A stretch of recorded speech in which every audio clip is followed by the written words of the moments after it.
When I'm walking down the street. I do want to say to Doni and many of you in this room that over a very long career in this city, all of you have helped me and my colleagues tell the truth and to try to tell. I may not look like you and you me, but Take my hat off. I'm South Carolina, so I just. What does this event mean to you, Miss Peggy Mars? Oh, my heart. Happy 20th anniversary. My heart is about loving up on my sisters. Do you know what it feels like to have your sisters in the room? Done. And dare to be different and unique. I'm gonna be the best me I can be by letting His glory shine through. I am beautiful, I am blessed, but not just what you see in the flesh. I'm free from people, free from myself. There's The doctor lived next door to the janitor, to the reverend, and the lawyer. We were together. Now we get so high and mighty that you create stress for your society because you don't like poor black folks either. That's a health problem. Get yourself together so I can stop being taking care of geriatric people and get back to pediatrics. I thank you, Doni, for all you've done. Let's keep doing it all the more. letting His glory shine through. Dare to be you, dare to be me, dare to be different and unique. I'm gonna be the best me I can be by letting His glory shine through. And I dare you, I dare you, I dare you to be you. First name's Doni, last name's Glover. In it to win it for the long haul, baby. Now we're running a little bit behind today, but we're going to take our time and go right in stride because we have a very special guest. And I just want to share before we bring him on a bit about him. His name is Lance London. I first met Lance down in gorgeous Prince George's County, I believe it was. May have been D.C., but it was all because of the one and only Peggy Mars. Now, I understand, and we're here to talk about today, Lance's latest venture. I know him to be a serial entrepreneur. And when I tell you he is about his business and dresses the part, that I assure you is real. The other thing I would say is that once you meet Lance, you will never, ever forget that he is definitely a fashion icon. Dr. Lance London, founder and operator of a regional restaurant chain, Carolina Kitchen, providing a taste of Southern cuisine to the Washington, D.C. metro area. Now, don't forget he's Morgan State University. As the Carolina Kitchen continues to redefine culinary experiences, Dr. London's vision expands with multiple successful restaurants in the DMV area. He's embarking on a journey to bring the Carolina Kitchen magic to more communities, including Baltimore. The upcoming expansion into 7 additional locations across Maryland and Washington, D.C. reflects his commitment to sharing the flavors, culture, and warmth that the Carolina Kitchen represents. Dr. London's impact extends beyond food and into the realm of community engagement as a celebrity judge in cooking competitions and the choice for notable organizations. His influence reaches far beyond the dining table. More of his venture into NéVetica. That's where I met him at. He was pushing NéVetica, an innovative pet care brand. And I know some young lady who sells it. The name escapes me right now. Demonstrates his ability to turn tragedy into triumph. Tragedy into triumph. Some people play victim and others play victor. Inspired by the loss of his beloved dog, Rocky, NéVetica not only offers a white glove experience for pets. Did you hear that? A white glove experience for pets. You hear that, Pharaoh? Don't you get no ideas. But also symbolizes Dr. London's resilience and innovation. Without further ado, ladies and gentlemen, I bring to you the one, the only, it's Lance London. How's that intro? You know what? I feel like I'm on national TV, which I am because I'm on your show. No and I feel very special right now. Come on, you get are. started. Tell me about that baby grand behind you. I see that baby grand. Well, you know what? That's like having a television in your house that don't work. I can't play a lick, so I got to hire somebody to play it every time I have these type of gatherings here. So I hired this guy from the Kennedy Center to come play on it. But I always wanted one growing up, and not that I could play. I just thought they looked really cool inside our house. Well, I played that 88, man. Ain't nothing like that. Yeah. If you don't need it, you just let me know. Where did you grow up, Lance? Well, I'm from North Carolina, but I grew up in Maryland in Prince George's County. I grew up and went to high school at Suitland Senior High School. Then left there and went to Morgan State University. So I'm right here from the DMV, my entire life. Well, I got to tell you, you ever been in New York City? Of course you have, because look at all them fly clothes. Every time I see you, fly fresh to death. Yes, New sir. York, they give you liquor all day long. New York, they party all night long. But you know what New York will not give you? What's that? Food. Food. Oh, Lord. Stingy with the food. Now, on the other hand, on the other opposite polar end, you go to North Carolina. I was in Wilson, North Carolina for a family reunion. It's one rule. Eat all you want, drink all you want. But Sunday morning, oh, help me somebody. Sunday morning. There you go. Where you going Sunday morning? You know you're going to get the good eating down south. South Carolina and North Carolina, both. But there's a rule. Where you going on Sunday morning? Oh, church. No question. You're going to church every Sunday morning. No question. Mm-hmm. But they wasn't stingy with the food. But after church, every Sunday after church, everybody came over to our house because my grandmother was an amazing cook when she's here. God bless her soul. Her name was, everybody called her Ma Pearl. And she cooked for the church, but she wasn't one of the church cooks. But when they asked her to do it, but most of the time people came after church because she could burn, And she's one of my inspirations for starting a restaurant chain. Tell me about a meal at her house. And I'm trying to tell you, my grandmother would make all the Southern specialties, but they had a tendency to look like they were done by a top chef. Like she could make, let's say, candy yams, but she made them different. They were amazing. She would make fried chicken that gave the appearance of Kentucky Fried Chicken before anybody understood how to make Kentucky Fried Chicken, because people still don't know how to make it. But it tastes different than Kentucky Fried Chicken, but it looks so perfect and crispy and stayed crispy. Even when we went on cookouts and picnics, you take it out the basket. It was like she just made it. It was unbelievable. But it would be a smorgasbord. She overcooked. I mean, my favorite, she said, "I'll make this for you, baby," was a corn pudding. I haven't put that on the menu as of yet because I didn't learn how to make it, but I'm sure I can figure it out. But corn pudding, cabbage, macaroni and cheese is unbelievable. She would have meatloaf. Her meatloaf was to die for. She would do all types of turkey, whether it was turkey wings, turkey legs. She did, and she even gave you a mess of chitlins every now and then too. Even though she didn't make them that much, but she whip up some of them chitlins on your cornbread was to die for. She even made her juice real good. I mean, everything she did was amazing, just amazing. You mentioned them chitlins. I remember my mom was, from time to time, like you said, it wasn't every Saturday thing. But on those Saturdays, she had to start early in the morning. And this is one thing I knew when it came to my mother cleaning chitlins. Her name was Lily. I'm going to be gone all day because them chitlins going to funk up the house.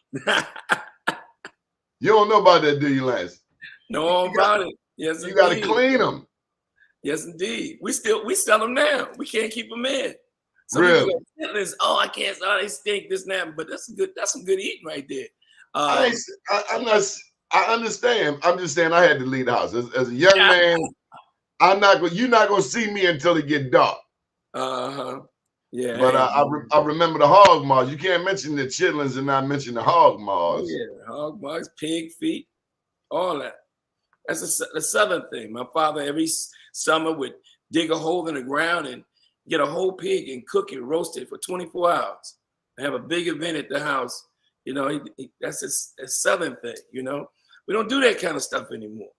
Everybody dug a hole in the ground. I never saw that until I went to the Middle East, and I saw they dug a hole in the ground and was roasting chicken. Oh my God! Some kind of good eating, right? Yes, Lord. Slow But it's- cooking, but- slow but- cooking. but- Meat fall right off the bone. But there's an ingredient that your grandma had that you haven't mentioned. She put something in there also that they don't sell in stores. What she put in there, Lance? Well, she put that good grandmother love on there. I try to tell you. She That's what I'm trying to tell you, Lance. put that on there. I mean, she really cared about everything that she cooked, and when she cooked it, she got joy out of not eating it with us, but watching us eat it. You with me? She wouldn't eat anything. You know, she waited till everybody ate, and she'd be like, "I'm good." She just watch everybody eat this amazing food. It was amazing. My mother was the exact same way. I'm like, Ma, sit down, eat. Mm-hmm. And her joy was in serving. I'll never forget the last Thanksgiving with my mom, and she gave me these 2 plates. I was chopping on some pineapple upside down cake, I'm pretty sure it was. And she came over my right shoulder and she gave me 2 plates wrapped in aluminum foil. I say, Ma, what I'm gonna do with that? She say, go give them to somebody. I said, give them to who? She said, anybody. Mm-hmm. Anybody. She's like, hey, that sounds like my grandmother too. She want everybody to eat. She wants you to go out there and share the love, boy. Share the love. Ain't nothing like it, man. Like, it's hard to duplicate that, especially these days. It's hard to duplicate that. You know, you got to pass that trait or that personality trait over to the young people. And I just don't see it happen. Ever since my grandmother passed away, is nobody really picked the baton up from her. I mean, it could be me, but I'm a businessman. I'm out here taking things I learned from her and convert it to a business concept to execute and be able to, you know, make revenue from it, you know. And I kind of wish it was somebody like that in my family that took the baton, but they didn't. I mean, I invite people to my home to eat, and I'm not gonna sit and lie. I don't cook it all. I just call the restaurant. Okay, this is what I need. I need this over here by this time. They drop it all off and we lay it all out, and then I act like I cooked it. But the restaurant, you know. But I can't cook though. Don't get it twisted. Oh, Lance, you don't look like you done missed too many meals. I created. You don't look like you got too many missed meal cramps over there. You don't know about missed meal cramps. No, nobody be playing over here, you know. So look, Lance, before we go farther, I want to acknowledge 2 women. Mm-hmm. Nicole Kirby. That's right. Who I think is the best PR woman on this side of the Mississippi. Yeah. And then Peggy Mars.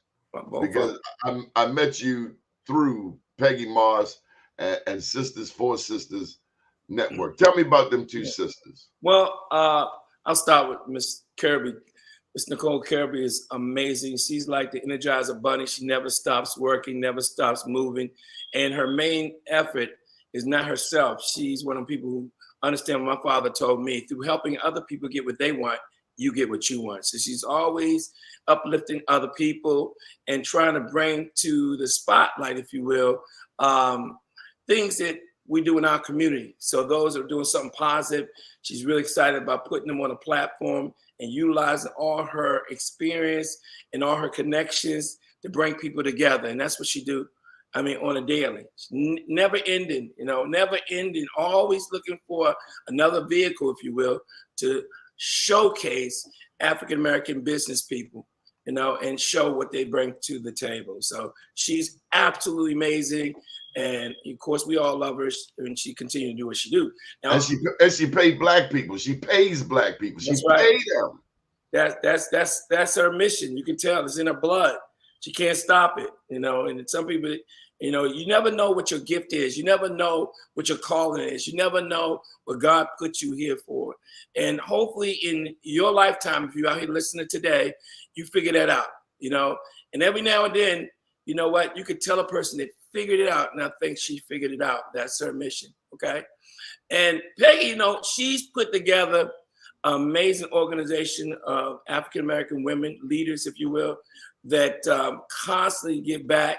I mean, they go overseas, different countries, and feed the homeless and feed those that are not in good positions. They've been to Hades, and they constantly do different events throughout the DC metropolitan area and bring in people like Dr. George Frazier. She brings in quite a bit. He comes in and speaks at her events, and they go out into the community and do all kinds of things.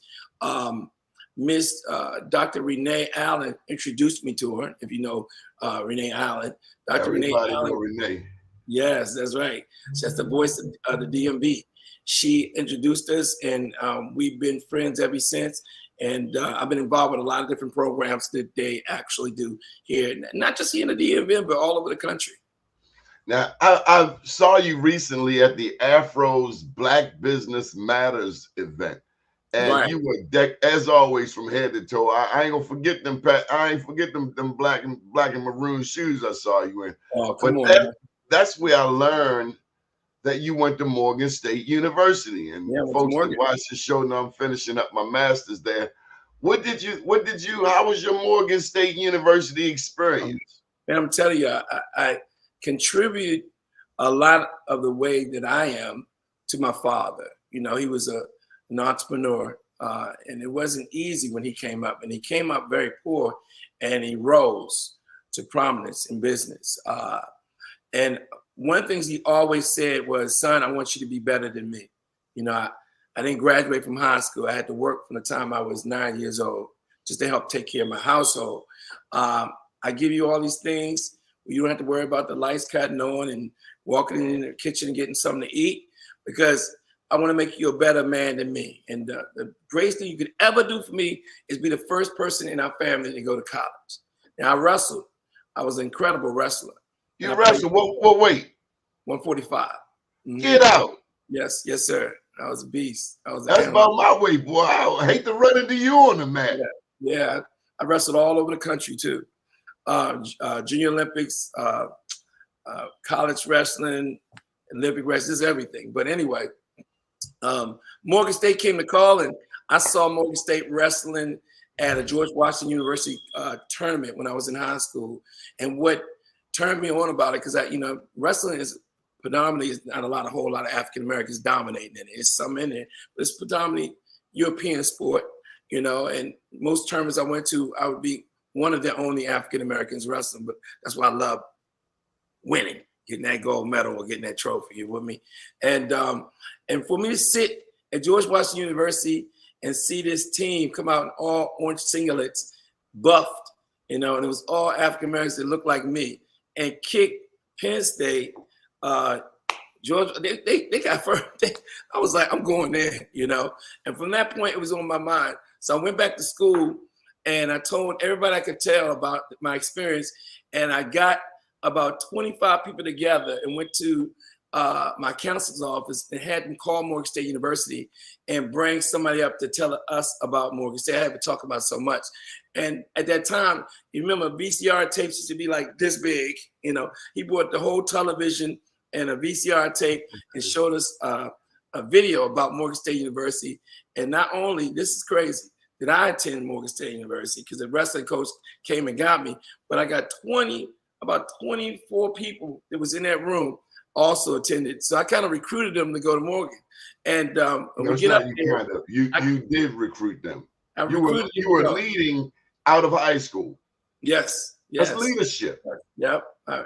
And they all attended. We all attended. And when I got there, I pledged. I'm an Iota Phi Theta, a fraternity incorporated. I pledged at Morgan State. We founded at Morgan, right? The Iotas. And when I pledged, believe it or not, I know they're the brown and yellow. I know them. Yeah. We were the most active as it relates to community service. We were the most active as it relates to giving functions, anything business-wise. And by me being I pledged as a freshman, second semester, you could do that back then if you had the grades. And I never forget how business they were, how into business were, the way they were structured. And I learned a lot by watching them. And we gave the most incredible functions at parties, college parties. You got to have parties. We had big, giant parties. And when I left Morgan, I didn't know how much that affected me. I immediately started a party promotion company where I got together with about 20 of my friends in my apartment and said, we're going to start this party thing and we're going to charge money for it. The first 2 events we're going to give for free. And after we get the last event, we're going to have flyers for the first pay event. It was called Positive Force Productions. I'll never forget that. And I would have these meetings at my house. And when we gave the free one, I made sure the food was there. And I explained to them how we had the party to make people want to come to the pay one. I said, guys, you got to come out the shirts. You know, we're going to party hard and make all the ladies happy. And we're going to have a lot of food and drinks. And it came off. In the very first pay party I had over 1,000 people. And that started Positive Force Production. And then I started bringing in entertainers, you know, and turn it into like a concert party thing. And after doing that for about 3 to 4 years, I was like, you know what? You know, this party thing is fun. I'm having a lot of fun and I'm making a little bit of money, but I need to get serious. And that's when I went on a date one night and went down the basement of a young lady's house to wait for her to get dressed. And her little brother had about 150 pairs of tennis shoes. And I had a friend that had a lot of tennis shoes as well. And when she came out, I said, all these are his tennis shoes? She said, yeah. I said, I have a friend just like him. And she said, I don't know where he getting all this money from, but he got a new pair of tennis shoes every day. And I said, oh, okay, I kind of know where you're getting that money from. But either way, that's when the light bulb hit me and said, you know what? I'm going to start me a tennis shoe and sweatsuit store, you know? And so what I did was I went out and started doing some due diligence. And I started talking to individuals in the region. And at the time, it was a few, I mean, of course, you had your Foot Locker and Athlete Foot, but it was some smaller venues at about Asians or Jewish individuals that I was friends with. I went to their stores and asked 100 questions, and all they would ever tell me, they were doing real good at the time. I'm a little young. I mean, I'm really young. They would tell me, it's a hard business. You don't want to get into this. And what you find if you're out there listening today, don't ever let nobody steal your dreams. Anything that you want to do, they'll try to tell you it's not going to work. They'll try to tell you that it's hard. They'll try to tell you everything that they can to deter you from being their competition. You see, if it was that hard, why they doing it? You with me? You know, why you got to ask them, why are they doing it? You with me? They're doing it for a reason. So, I mean, nothing in life. I don't care what you do. It's not going to be easy. Everything is hard. I don't care if you have a envelope folding company. Something about it is going to be hard. You're not going to get no results you're not going to get something for nothing, if that makes any sense. So I kept doing my due diligence and I decided nobody won't share it with me. So I'm going to go out on aggressive ignorance. I knew one thing for sure. I understood the market because I was a young person who dressed like what I wanted to sell. You with me at that time. And I knew at that time it was a company called Madness Connection in D.C. It was pumping out T-shirts, sweatsuits. I said, you know what? I'm going to be a version of that in the Maryland area, in Prince George's County. And I ended up, never forget this. Don't know how I did half the stuff that I've done. I look back and go, how did I do that? You know, I didn't have, you know, no business experience as far as having a turnkey business. And I remember calling the number to a brand new shopping center. And the guy came out and he met with me. And I told him I want this. I showed him the location I wanted. It was brand new. Nobody had never been in there. And somewhere between me talking to him, meeting him, and him smiling, and me being young, when he drove away, I had wrote a check and he gave me the keys. And I sat there as he drove off. I remember what kind of car he was driving and everything. And I go, did he just give me the keys to this place? Is this my place now? And I had a lease. I signed it. He had sent me the lease before he met me, a copy of it, and I printed it. And I brought it with me. I said, I'm serious. And I said, I already had somebody read over it.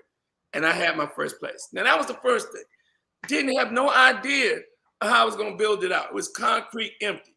But I went and found me an individual who helped me build it out. And I got in there and built it out with him. And you know what? 6 months later, Out of Bounds Sportswear was born. You with me? And my energy and my enthusiasm when I went to New York and started meeting all the vendors in the garment industry, district, and I ended up going to an athletic sports convention where all the vendors were there. I ended up buying my first orders, and I didn't have any credit. I was COD, but it took one thing I had for sure: marketing. I marketed the living blood out of that thing. You with me? It was remember, guys, if you're out here listening today, if you're not marketing your business, whatever the concept may be, you're not in business unless you market your business. You got to market. And that was the start. And during those days, if you remember Lecoq Sportif, Bad Boy, I created quite a few trends as well. So when I got into it, at that time, the drug thing was real big in DC. A lot of young people DC was becoming, just the DMV was like, at that time, it was very dangerous, to even be in that business, because those young kids, were out in the streets doing all kinds of stuff to make money. They were spending it 100 miles an hour. And I'm not gonna lie to you. I mean, I'll be honest with you. I sold somewhere around about 500 to 600 pairs of Gucci tennis shoes a week. And Gucci didn't want to sell it to us because we didn't have the complexion with the connection. They didn't want us in the store, so the Gucci store in DC stopped selling them all together, right? So I had to drive to Atlantic City to Caesar's Palace and buy the shoes retail. So if I bought low tops for $99, right, I sold those for $200. I bought the high tops for $199. I sold those for $400, right? So I had to double the price. And then it got to the point where I was renting a big U-Haul truck and bringing them to my store every week. I had to ride I was selling that many, and it was, I could have called my store the Gucci store, but I couldn't, that would get sued. But I was selling a lot of tennis shoes. And Sergio Kini and a couple of us, of course, Nike was always big, but Nike wouldn't sell me initially. They wouldn't sell me. A lot of like, I never forget at the time, Fila was something that everybody wore. Nobody wears it now that much, at least in this area, in the DMV. But I got all three. I got the red, the black, and the blue there. Don't mess with my Filas. They just steady. Hey, look, I'm gonna tell you something. I love Fila too, right? But when I went to the show, I'm gonna keep it 100. They didn't want to sell me. They didn't want to sell no black people. I'm just keeping it 100. I'm not even lying. It was people striking against them outside this big show. Don't buy Fila at that time. And I thought that'd be very ironic because we all were wearing it, but they didn't want to sell me. Now, some things have changed since then, thank God, but they didn't want to sell, And like I said, Gucci didn't want to sell to us either, but I found a way around it, Things have changed. I gotta step in. Take me through what's happening psychologically. They don't want us in here, but you are determined to get that product anyway. At some point, did you ask yourself, like, well, they don't want me to have it, I'll go get something else? Yeah, good point. Let me tell you what I did, okay? First of all, I was mad with Fila because they didn't want to sell me, and they didn't want to sell me for the wrong reason. You with me? And that hurt me to my heart, right? So in Nike, why did it hurt you? Because when you're young, and my best friend was white. You don't see color. You just see the only color my dad told me is is green. Not because money is everything. God is everything, but God wants us to have wealth. And God wants to have everything our hearts desire. You with me? But basically, I just felt like I understand racism back then. And when I saw it full-fledged, these guys didn't want to sell me because of my color, my skin. I was like, wow. So, and I can't say that. What do you mean? You thought it was dumb of them? I felt like, guys, don't you know that we wearing this stuff in the DC area, right? And like it's going outside, and you don't want to sell me? I could sell a ton of this, And I just said, okay, forget you then, I just said forget them, and I moved on. And everybody that wouldn't sell me, I just took notes. They wouldn't sell me. So check this out. I remember, you can't make this up. For about 2 years prior to me going to that show, I would see these commercials about this shoe company, but I never saw the shoe. But when I saw them on the commercial, I said, this is like a shoe you would see at the supermarket or something, like, a little cheap shoe, and I'm gonna redo the commercials, okay? It'd be this lady walking, she'd be pretty, and this guy be following with a camera, and it went, LA, LA Gear, LA, LA Gear. It was LA Gear. And I was like, what is LA Gear? I knew all the other shoes, Reebok, Nike, New Balance, etc. But I did not know LA Gear, right? And but when I went to the show, in LA Gear went in no stores. They had the biggest booth, bigger than Nike's.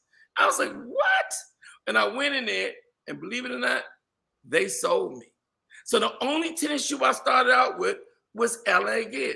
And the cool thing about LA Gear, that thing at the time, and I don't hear about it anymore, was a fashion shoe. They didn't concentrate on athletics, just all different types of amazing shoes. And one thing I knew about young people at that time, they were very fashionable. So at the biggest booth at this big gigantic show, right? LA Gear had many varieties of different types. They had shoes that lit up, shoes with feathers on them, glitter before anybody put glitter and studs on shoes. And I knew it was something there. So I looked through these thousands of shoes offerings, and I found 5 pairs that I knew my customers, they would want. And I ordered them. And I put a little display in my store when they came in. And my cousin worked for me. He called me, he said, brother, what are these? I said, they're LA Gear. He said, what's that? I said, it's a shoe. I've been seeing a commercial for 2 years, but I never saw the shoe. But when I went to the show, they were everything. They must be big on the West Coast. I'm bringing them here. He said, well, why would you do that? Nobody want to. I said, why follow trends? Create them, right? So I put the tennis shoes on the wall, and I got at the time Carl Payne, who used to play Cockroach on the Cosby Show. And I made friends with him. And I said, Carl, come make a commercial for me, right? A television commercial. And I was going to put it on, I put it on cable TV. So Carl came in, hey, I'm here at the Carolina Kitchen. I'm sorry, Carolina Kitchen. Out of Bounds Sportswear. But I got these incredible LA Gears. We did a commercial for them. And man, those youngins came in that store like I was giving away free money. To get those, you got those LA Gears, you got those LA Gears. I had them in like 6 colors, and I blew them. I did so good with the LA Gears. I had like a 3-month jump on people like Up Against the Wall, who was a prominent at that time. A guy named Izzy, I know him, that so amazing hip hop wear, whatever. And the terminology hip hop at that time had just came out. That terminology hip hop, I just sold, Gucci's and LA Gear. But the sweatsuits, I had almost everything. And at the time, Sergio Tacchini was a big brand back then. I saw another project, and I had everybody in D.C. wearing LA Gear. There was another coat I saw that everybody wore ski coats, right? Even to this day, right? And we know the brands that everybody wear, right? But I saw this thing called Bad Guy Jackets. The thing about it, I like, it kind of illuminated. It had like real bright colors, like orange and yellow, and it had the patches up here. There was a different color. It was nice, and I knew it was something there. So I met the owner, and I told her I can push them. She was just getting started. She sent me those coats. I pumped them out. I did another commercial on them. We could not keep those coats, but the amazing thing was that coat, those LA Gears, and I can tell you about one more. I went to one show. There was a guy outside showing these jean jackets with studs on them. And he couldn't get in the show because every booth cost about $15,000 to $20,000 a booth for 10 by 10. So he was outside selling out of his car, showing people going into the stadium his stuff. I said, whoa, I like that. What's that? He said, they're Alamo jackets. I got his number, and I bought one right off of him right then and there, right? I knew it was something. He had Superman on the back with studs on the back of a jean jacket. And he had one with Vegas. He had one with New York. You with me? So I ended up buying one of each one and sold them for $1,500 a jacket. And those things were fun. The youngest was buying them jackets, man. Those 3 items alone, not to go into other stuff, I just tell you about those 3 alone, I made a trend. Nobody had those until I brought them to the D.C., Maryland area, and I had everybody wearing them. Then, of course, everybody copied me because nobody had it. But I had a nice 3-month with just me, because when the big boys seen youngest coming in there asking for the Alamo jacket, they had to go find it. You with me? But I created it. And so I had a nice run. Now, what did you, in retrospect, what did you realize about your business sense? And I'm talking about your expertise on what Black people will buy. We have $1.6 trillion in annual disposable income. Probably Black women control over half of that.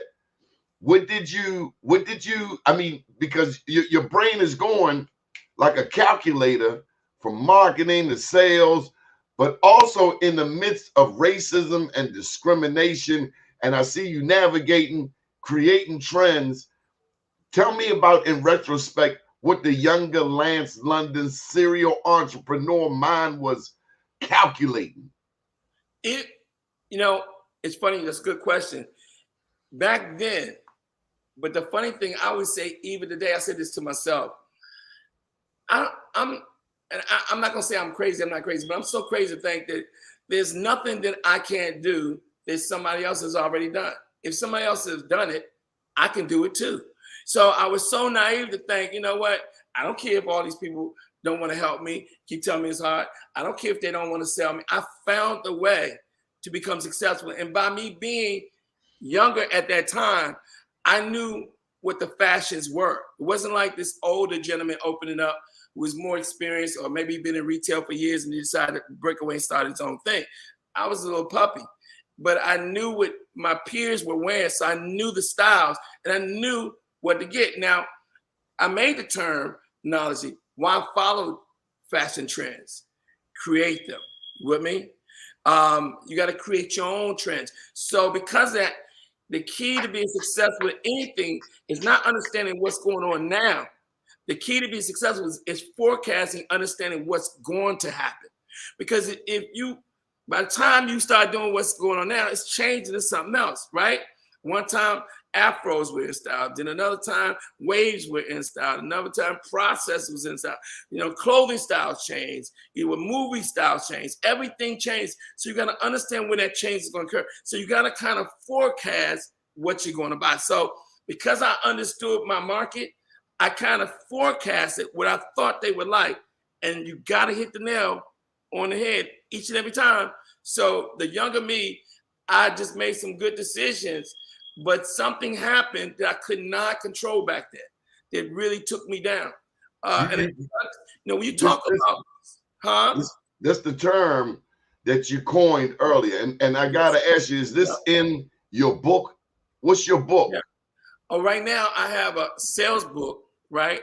That I wrote about marketing sales in the pet business. And I also have a brand new cookbook, which we'll talk about, but they'll be out very soon. But this aggressive ignorance, you've coined this phrase. I mean, I can so relate to it. Mm-hmm. My first website, I paid a lady and she wanted me to pay her regularly to update it. And I was like, you got the wrong idea. I went back to the drawing board. The first website that I built was in Microsoft Publisher. And I tell you, it was ugly. But my daddy said this, if you get out there and try, somebody might see you and they might even help you. And that's exactly what happened. Oh, yeah. Tell me about this aggressive ignorance. Well, aggressive ignorance is when you don't know no better. All you know is that you're going to do it, you know? You with me?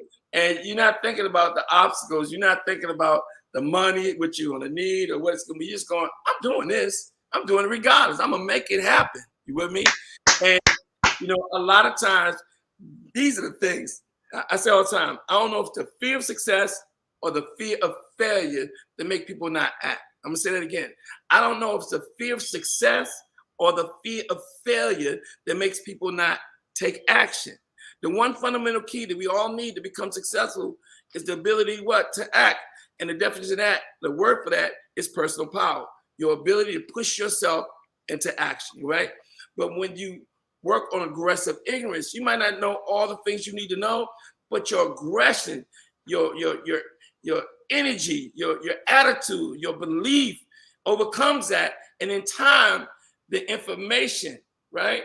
You won't be ignorant about it when you start, it'll catch up with you. Does that make sense? It'll catch up with you. But the aggressiveness and your belief and your passion got you in it and kept you afloat, and you learned how to swim, if that makes any sense. Yes. So okay. I got to ask you, you didn't mention grandma, you didn't mention the serial entrepreneurship.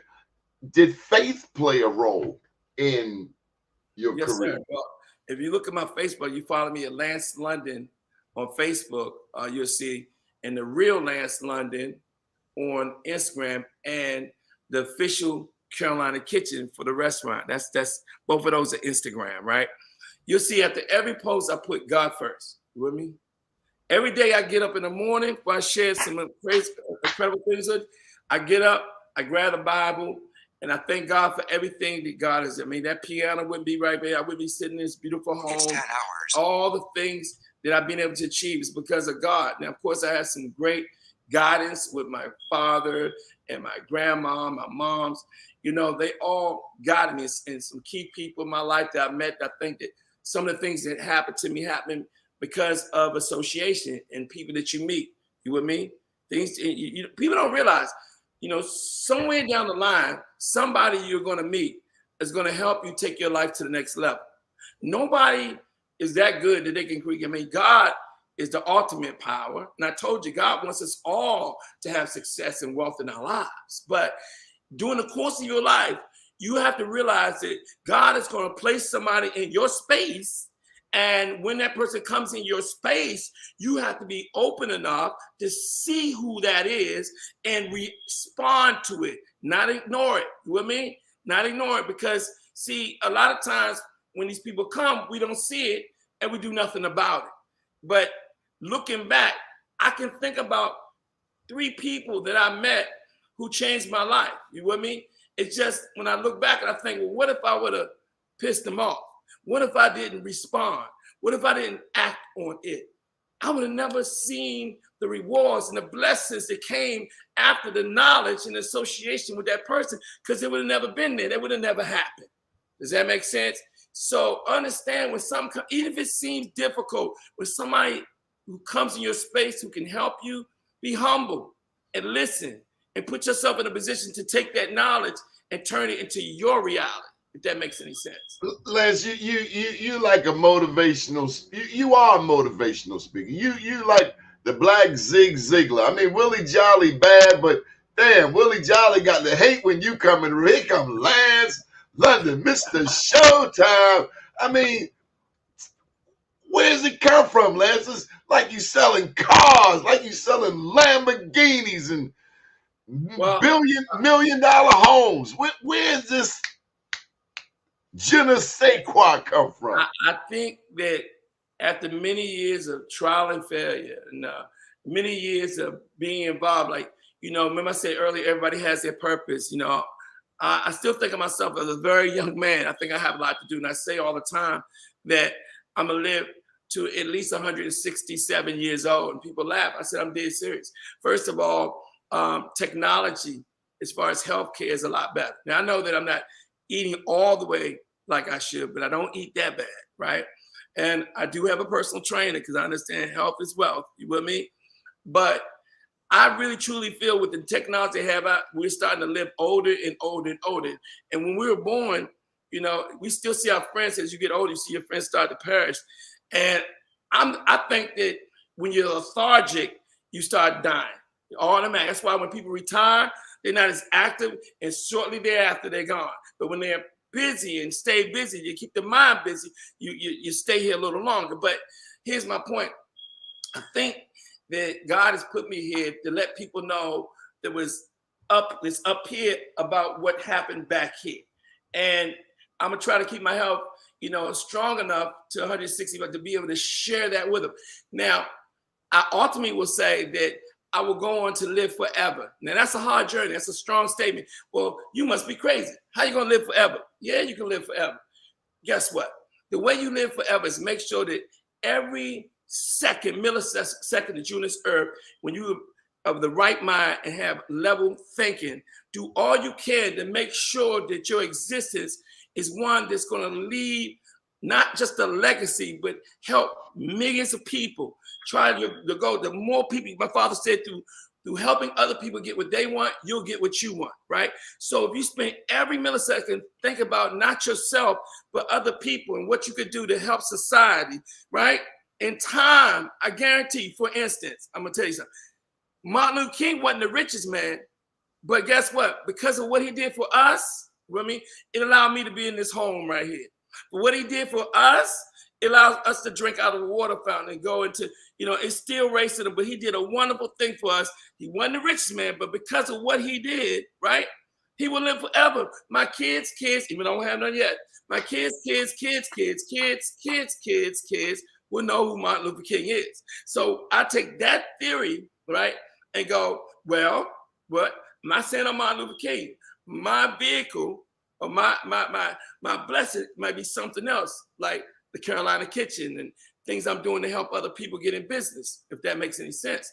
And one of my goals is to create millionaires, right?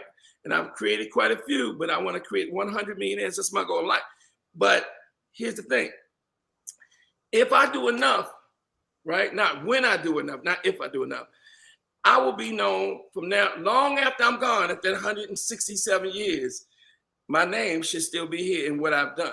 You with me? That's what you should work towards. Lance, I don't know if you're going to handle this question. This baseball season, besides wrestling, baseball is my sport, and people watch this show know I'm going to throw you a curveball. Okay. We had a real positive, powerful, upbeat show. But I told you, I first met you when you were selling, is it NéVetica, right? NéVetica. Mm-hmm. I got a 14-year-old German Shepherd laying right beside me over here. Mm-hmm. Tell me about Rocky. Rocky was American pit bull, Stafford pit bull, kind of like the dog in the Little Rascals, if you will, right? I was given the dog as a gift and fell in love with the dog. The dog was so small, I could put him inside my shoe when I got him. And I used to take him to work every day. Well, one day, after 19 years, me and that dog, because I don't have any kids, I came home and Rocky was laying there lifeless. I'm like, oh my God. So I jumped down and immediately started pumping and just saw that he was still breathing. And I threw him up in one of my trucks and rushed to an all-night 24-hour veterinarian where they proceeded to tell me that Rocky's going to die. The dog has had a massive heart attack. How's the dog? I said 19. Oh, yeah, she's not going to make it. So we advise you to put the dog to sleep. I'm like, I'm not putting my dog to sleep. Y'all done lost y'all mind. What else could you do, right? And they said, well, we can give him a shot to make it more comfortable for a shot to kill him. To no, just to make him more comfortable for, right now, because he's not walking anymore. I said, okay, we'll give him that shot and we'll give him a little bit of medicine. I said, okay, just give my dog back. I'm not killing my dog. So about half an hour later, they carried him out and handed him to me. So I'm at the counter and two nurse ladies behind the counter said, it would have been better for you to put the dog to sleep. I said, I'm not putting my dog to sleep. And then they gave me the bill. The bill was almost $2,000. It was like $1,700, right? I was like, $1,700 for a shot and some pills? It said it would have been $400 to put him to sleep, right? I said, nah, that's here. And they laughed, said, what's funny? She said, it's people that come in here that will pay for surgery, $20,000, don't even have money, and have 2 days to come up with it, and they come up with to save their dogs. I said, what? She said, yeah. I've seen it. Yep. And I said, for real? They said, for real. So I said, okay, well, here's $1,700. It ain't a money thing. Just that I was like shocked. Y'all ain't hardly do nothing for $1,700. So I took the dog, put him in the car, and I rode back home. They took advantage of our feelings at the time. Exactly. They see a brother look like I don't even cry at real funerals. My eyes watering up and everything. I'm like, man, let me get. So I take the whole time I'm praying, the dog's laying in the seat beside me. Don't die. I get him to the house, and when I put the key into the door, the open front door, the dog went defecated, vomit, right, and and pee at the same time, and died and took his last breath. I'm like, no. So I jumped down there. Believe it or not, y'all forget I said this, and gave the dog mouth to mouth. I ain't never put my mouth on a dog's mouth in my entire life, but I'm getting so emotional. I want this dog to live. I gave the dog mouth to mouth, right? So I'm giving him mouth to mouth, and all set, I was pushing. I never gave him mouth to mouth. I was blowing his nose, and I pushed his chest and he just breathed out, and that's when he defecated and did everything at one time and came back to life, right? I get him in the house, put him on a box, Called my secretary and said, Miss Bo, please come here. My dog, Roxy's dying, because she used to walk him sometime for me, right? She said, what? I said, yes. I said, bring me something, bring me anything, just come help me. So I get on the laptop to try and find out things. And all I kept seeing was things about, raw food, the raw food diet, how 7 years before it was only like 6,000 people in America feeding dogs raw food. And then I read where today there's over 3 million people feeding their dogs raw food. Why? Well, dogs are carnivores, right?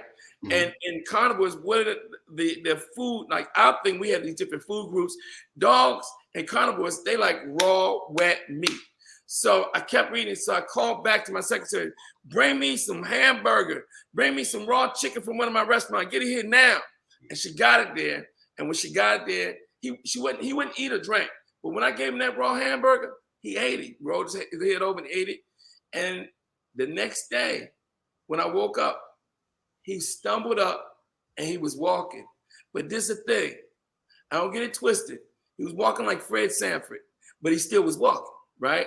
And I was excited. So every day he got a little bit stronger, but he still wasn't his regular self because he had a stroke. So the hospital called me, set an appointment for me to go to a veterinarian. I took him to the veterinarian, and this is where it hit me. Veterinarian said, I can't believe this dog is still alive, right? I can't believe your dog is still alive. But what I'm going to do is I'm going to give him another shot. I don't know what this shot was. I knew that was going to cost $1,000 for a shot. And then I'm going to give you these vitamins. Give the dog these vitamins and your shot, and she'll do better. I said, okay. So I took the vitamins. It was just one bottle of vitamins. And no, he gave me two. He gave me 2 vitamins. And the bill for that was like $600. The vitamins were $300. I'm like, $300 for these vitamins? I gave the dog the vitamins, and I gave the dog both sets of vitamins and kept feeding him raw food. And a month later, the dog was doing even better. So then a light bulb hit me. I'm a business person. I said, what if I come up with an app that allows people to ask some questions, and through that app, people can see what their dog is lacking, right? They take what we call a pet assessment, and they'll ask things about the environment. They ask things about what you feed them, ask things like whether they have any problems with shedding, etc., bad breath, etc. When you finish, through algorithms in the app, it calculates where the holes are in your dog's lifestyle, and it comes up with a solution of these products that it recommends, A, B, and C. Of course, C being the least expensive, A being the more expensive, the full plug, right? And you can choose to purchase the products once or on a monthly basis. That's the idea I had. So then I went and found a tech company to put the app together for me, right? I flew all over the country. And after I got the app, I had to manufacture the product, right? So I flew all over the country to find manufacturing plants, and I made and hired scientists and biologists and veterinarians to develop my own products. So when those actual gaps were filled, of course, they're filled with products I manufactured myself. And that's how I started. NéVetica, your pet's choice. Now, I went on to help my dog, Rocky, live for almost 2 more years after they said that she was going to die, And so then you got people selling it. I'm trying to remember. It's a black woman somewhere in Baltimore who is a big advocate. If she's watching, please tell me a name. But yeah, I have somewhere around about 1,200 sales reps around the country in 9 different states. Phenomenal. Yeah, but now I'm converting the company. Like I have a big warehouse in Atlanta, Maryland, huge like facility, right? We ship out tractor trailers all across the country, right? But now I'm converting the company to an online company, because now I spend so much time in NéVetica. My restaurant division is blowing up. So I'm like, oh my God, they need me over here. So I decided to pay a company to take my position to ship the product out for me. We converting the company over now to a direct sales online company. So Lance, have you been recognized in Black Enterprise? No, what? No, never. I don't think. What? You on Be More News and Black USA, but Lance, I mean, have you been on Oprah yet? Never been on Oprah. You know What? Look at this. They're missing Let a me tell you gem. something. Let me tell you, I met Oprah when I was like, I went to college when I was 15, right? I went to Morgan when I was 15, right? And I would tell all of the young ladies that I was 19. I'm 19. And they'd be pitching my chair. You're so cute. You're a little baby. So it keep me look. I was very youthful looking when I was, I was one of those, really young looking guys, right? Probably looked 12 in college, right? I remember being downtown Baltimore and over near, what's that nightclub that used to be, start with an H, but it's something else now. It's down there in the cut where the tracks are downtown behind Mercy's Hospital. It's a club back there, but it's still there. It's called something else now. What's it called? Huckabuck, or Huck or something. If you're from Baltimore, you know.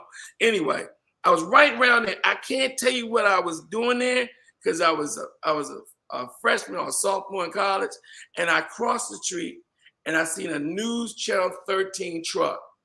And who was it? Just got finished doing some type of episode. It was Oprah Winfrey. And she saw me and she said, "Oh," I said, "What?" She said, "Oh, you're a cute young man." I said, "Thank you, ma'am." She said, "Are you in school?" I said, "Yes, ma'am.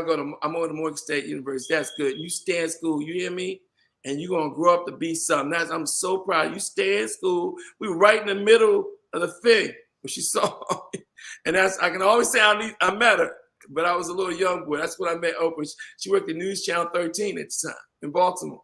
You done gone way back, Lance. Yeah, I had to go way back there on you. But it's always a motivation, not only see an African-American billionaire, but an African-American billionaire. Woman. Come on now. Woman.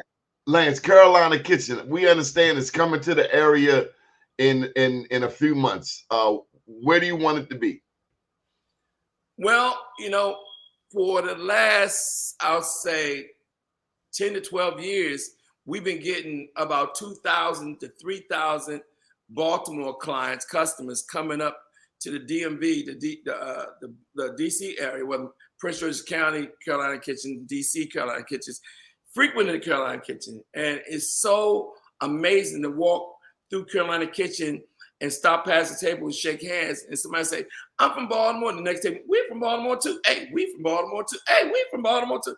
So I knew I was getting a lot of customers. Now, I'm long overdue from opening in Baltimore. I love Baltimore. I love Baltimore. Plus, I went to Morgan. I lived in Baltimore. I love Baltimore. So I kept saying I'm open. I almost opened one other time, but I changed my mind at the last second. It was down by the harbor. I'm glad I did. It was no parking, right?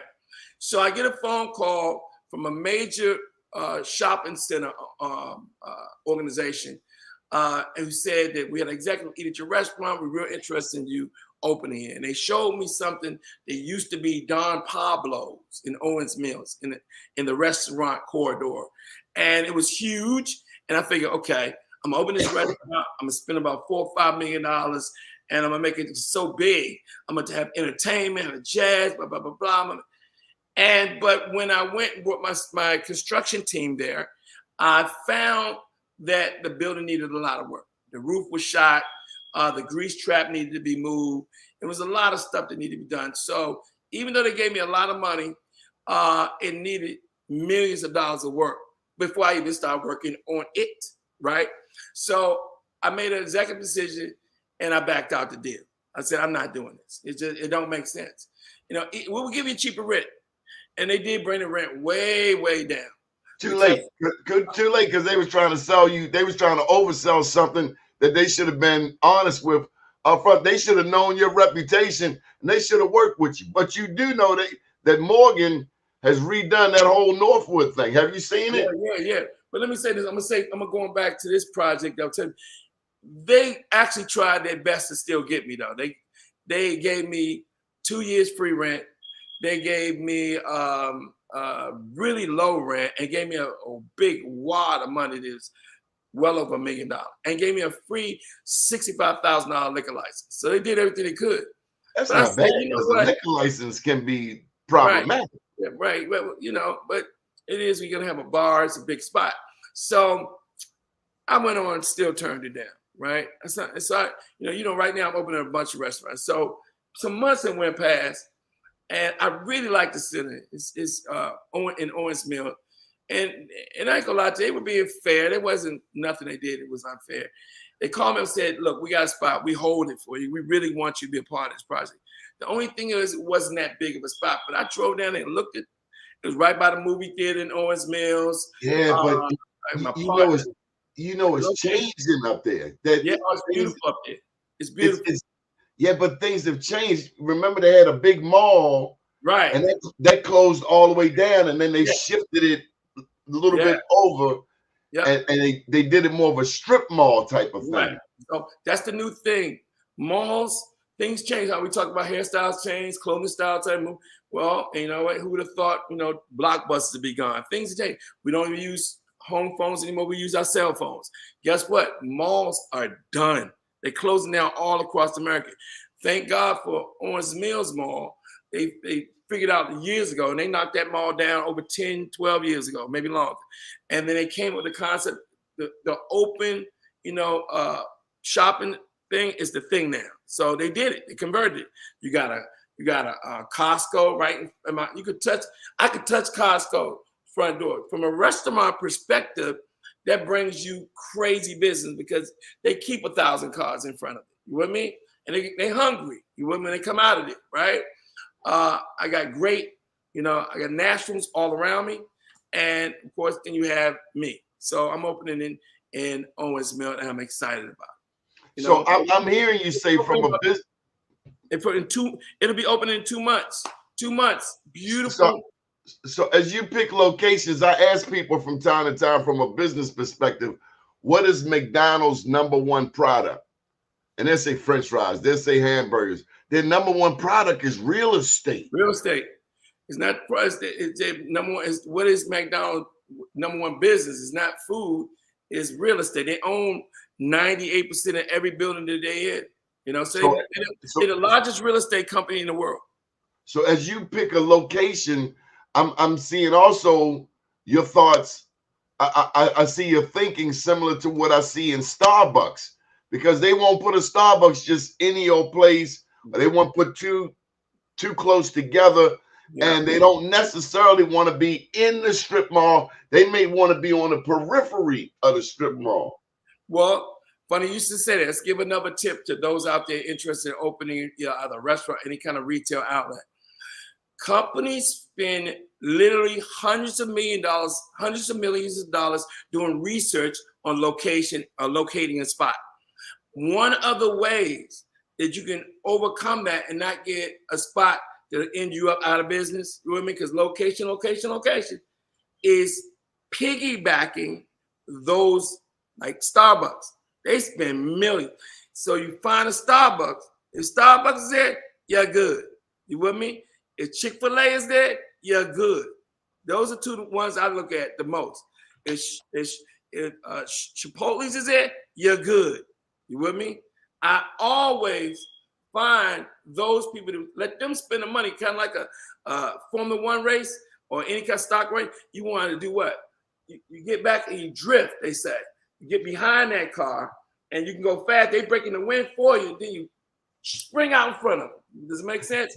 So I allow them. So at Owens Mill, on one side of me is Starbucks. On the other side of me is another person that motivates me is Panda Express. They're on the other side. Bang. Panda Express. Yeah. So Lance, when you gonna teach a class at Harvard Business School? When they call me and offer brothers some money. Now I'll come out and do a couple for free. And then after that, they're gonna put brother on the payroll, But I'll come down and teach some good stuff, to help people. Let me tell you guys, having your own business is very, very rewarding, but your heart cannot be pumping no Kool-Aid. Having a business is not just being in business, but it's understanding what? Setbacks. It's understanding failure. It's understanding problems. If you don't understand the fact that we talked about in this conversation, that God is everything and God allows us to have, if you're deserving of it, well, think about it. In your life, if you cannot handle the problems of your everyday life, At the level you're at right now, you break up, you get overly emotional, you're not being practical, you're doing stupid things, you're not, if you can't handle the problems where you at right now, why is God going to bless you with a high, more, wonderful life full of all kinds of joyous things dealing with what you really said you want, success? God will never put you in a position to put you up here when you can't handle it down here. When you show God that you can handle it down here, then you'll start elevating. Because your actions, your everyday personality isn't that of an individual. Just forget the passion, the hard work, and working every day. Forget all that. Just your ability emotionally, right, to handle what's going to happen up here. Because when you get up here, man, your middle name is going to be problems. You got to learn how to overcome problems, put fires up. So being successful, in other words, one of the fundamental keys is becoming a master problem solver. If that makes any sense, you have to be a master problem solver, because that's a big part of your job, and understanding how to create culture. What that means is if you have a business, you're not in business by yourself. And if you're going to make major revenue, you're going to have to build a team around you. And when building a team, like any other team, whether sports or business, you have to understand how to get that team to perform. Right now, we're in the National Basketball League. They all have the same facilities, at least I would think so, because they all make hundreds of millions of dollars, if not billions. But the difference between a team losing all the games and the difference between team winning all the games is mindset. Who helps guide that mindset? Typically, it's the coach. And that's why they change coaches so rapidly. Because if you have the wrong coach, guess what? You're going to lose. But if you have the right coach who formulates that culture, that belief level, to make men and women think they can run through brick walls, you're going to win. And they're going to have to do it collectively together, because, it takes more than just one person. You got to build a team. You're only as strong as your weakest link. So therefore, if you have a weakest link, that weakest link got to find what their purpose is on that team. And the team has to gather around and keep yourself strong by following what? The chain of command. You with me? When you break out of that chain of command and become what we call uncoachable and learn how to follow directions, then already you're messing up the formula, you're messing up the culture. So everybody has to fit in and gel to make it happen. It's the same in business. Lance, when is the next paid webinar that you're giving to teach people how to be an entrepreneur? And I will love to do some of the promotion of it and any voiceovers necessary.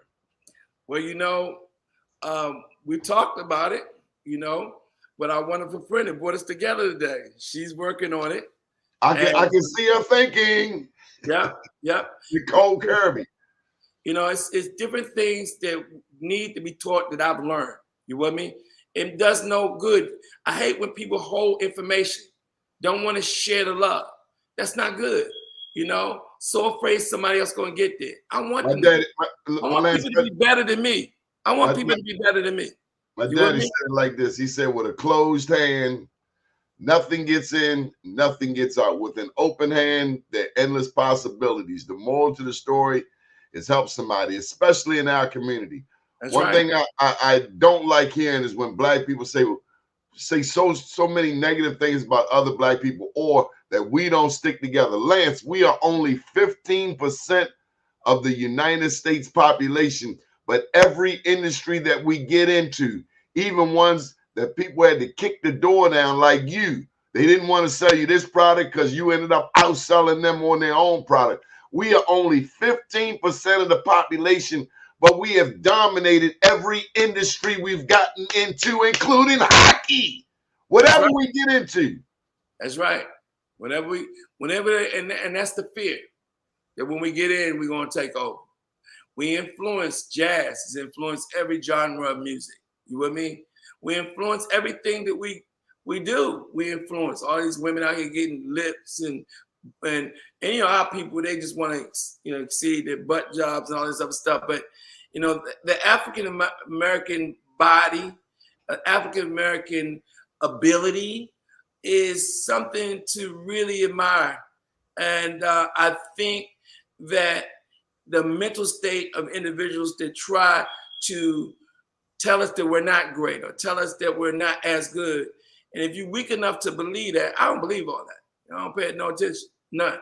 But it's so unfortunate that so many people do, and they don't live up to their true potential because their belief level is not strong, because society makes us less than equal or better.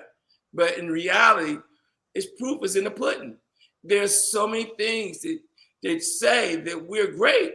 You with me? Even to the point where the first people on this earth was us. And Asian people derived from what? African Americans. The first ninjas were Black.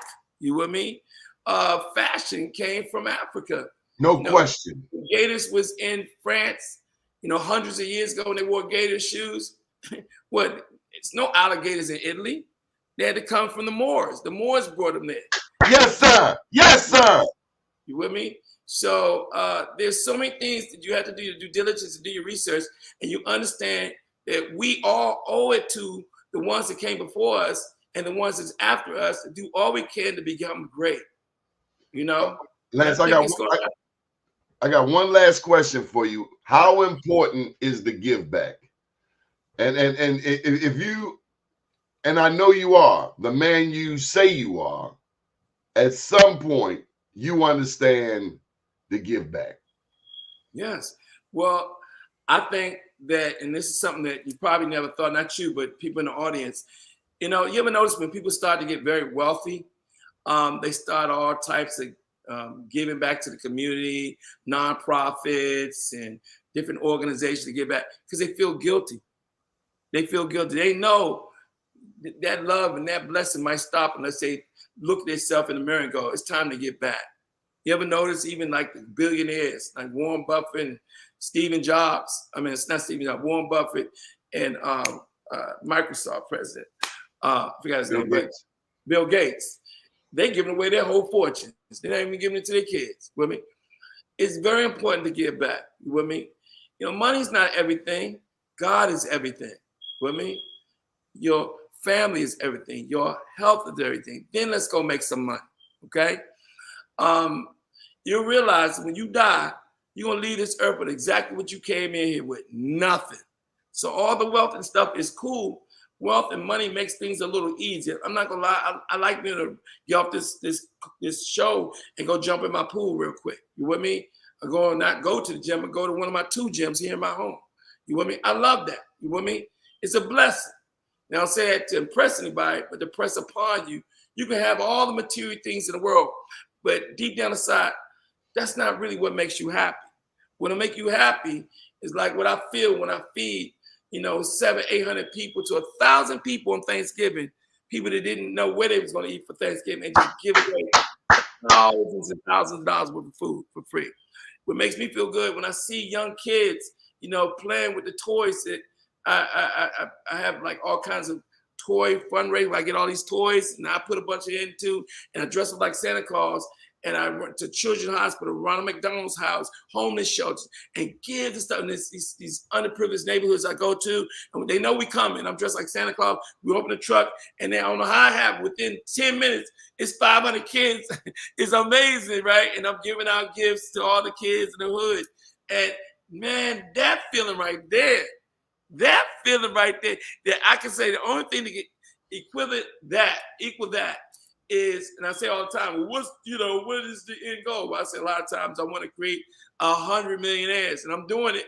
I'm not there yet. I think I know how to help you get there. Have you met the president? Have you been to the White House lately? No, I got a presidential award from Biden, but it wasn't President Biden, but it wasn't at the White House. Lance, you're going to represent this news outlet, BeMoreNews.com, at the White House as soon as you want to. All right, get excited. I'm ready. Let's go. Let's do it. I'm going to connect you with Roderica Applewhite. That's the director of Black Media, and you're going to be a special White House correspondent for this news outlet. Can you handle that for us? Come on. Let's go. Let's go. It's nothing but give me the microphone. Let's go. What's your final word? My final word is this. If you're out there, I want you to understand that you have God first. I told you, your family, your health, Then let's go make some success. But I want you to also understand you have to have a true belief in yourself. And if you have a belief in yourself, don't look at the things that set you back. Look at the things that will set you up for the comeback. I want you also to understand this, and I say this from my heart. There's nothing that you want in this life that you cannot achieve, but you got to do it. What's between these two ears is going to get you there. And always remember, once, maybe twice in a lifetime, an opportunity comes along that can change your whole entire life. If you're over 30 years of age, most likely the first opportunity's already surpassed you. But the $1 million question is, will you know it when you see it? God bless you all, and I'll see you at the Success Mountaintop. Land special thank you to Dr. Tyrone Taborn, who has helped us build this network.